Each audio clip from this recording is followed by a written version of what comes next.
Sambana Tirumala Sai, and welcome to my CS50 final project demo. This is AI Book Translator, a command line tool that translates entire books into any language using Google Gemini AI. And I am from India, in a town named Vijayanagaram, and the date of this recording is 28/7/2025.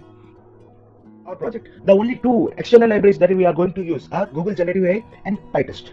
In project.py, this script includes a main function plus other helper functions for translation, formatting, and file handling. Let us run this program. Here it is asking for the name of the file that we need to translate, and let's keep it book.txt that was saved in the same directory.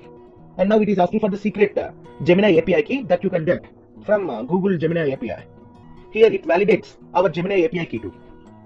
And it is asking for the language that we want this book to be translated into. And let us specify English. How do you prefer the word choices? I would like to set the tone of this translated text, and I would prefer it to be simple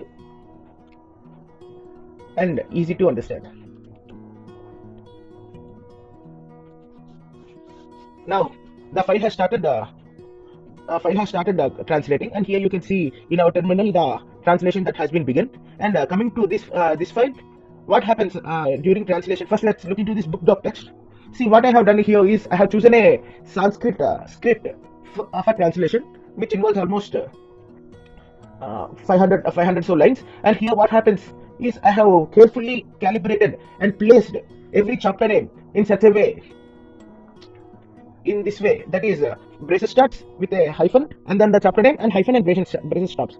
By placing chapter name as such, the real expressions identifies how these chapter names were differentiated from this other text, other paragraphs, and accordingly translate this entire format using our code. And it does take some time. Just give it some time. And then it also has an inbuilt retry function for translation cannot be done. And after the entire translation has been done, it creates various other text files in the same directory. As you can see here, the book full text, book praised.json, book structured book.json, and book translated.txt. Let's look into this book translated.txt. If you look here into book translated.txt, it is a completely translated version of the entire book into the chosen language that we are asked into. As you can see here, it is completely a translated version.